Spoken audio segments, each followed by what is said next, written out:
Alors, je l'ai envoyée là, je la vois. Voilà, la voilà.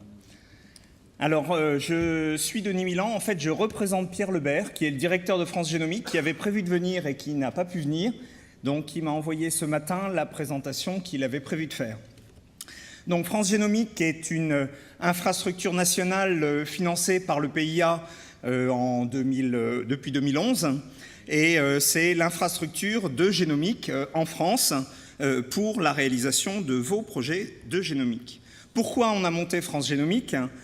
Parce que dans tous les domaines de la recherche, que ce soit dans le côté environnemental, dans tous les domaines de la génétique comme de la médecine, la génomique et l'informatique est une source d'information, et la bioinformatique, pardon, est une source d'information majeure et qui évolue très très vite, et il est particulièrement important de pouvoir finalement apporter aux chercheurs toutes les connaissances nécessaires.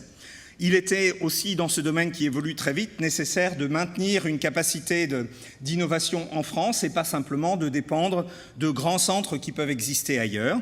Et puis, la diversité des applications qui sont possibles dans ces domaines-là justifiait le fait de ne pas tout centraliser à un seul endroit. Vous verrez dans la dernière diapo quelques chiffres sur le nombre de projets qui sont réalisés, mais de répartir un petit peu cette charge avec des gros projets plutôt sur les plateformes nationales et puis des projets d'une ampleur peut-être un peu plus limitée sur les plateformes régionales. Donc, dans les missions et les réalisations, tout d'abord, le fait d'avoir l'innovation au point le plus élevé possible dans ce domaine-là, de faire en sorte d'implémenter les nouvelles technologies qui existent dans un monde où les machines sont très vite obsolètes. Certains sont dans la salle de personnes avec qui on travaille. Les machines peuvent être obsolètes en 2 ans, donc il faut avoir une capacité de renouveler ces machines très rapidement, de développer les applications sur ces machines-là pour pouvoir les proposer aux chercheurs. L'objectif aussi était d'avoir des projets à très haut impact, comme par exemple celui présenté par Patrick ce matin avec Tara Océan, un projet de grande ampleur et un projet un peu au long cours, et puis aussi des projets qui correspondent plus finalement à des développements ciblés, mais qui, répondant à une question forte, vont permettre d'avoir des publications de fort impact.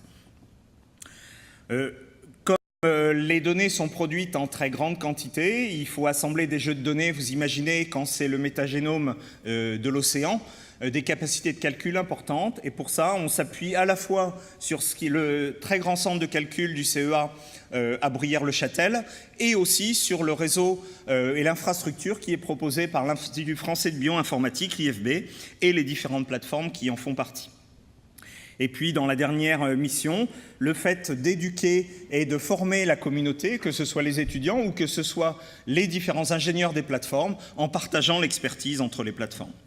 Alors voilà la carte de qui fait partie de France Génomique, avec en violet les plateformes nationales qui sont à Évry, CNRGH qui est le nouveau nom du CNG, Centre national de génotypage, avant devenu maintenant Génomique humaine, et puis le Génoscope, ou au Centre national de séquençage, aussi, donc, dont Patrick est le directeur.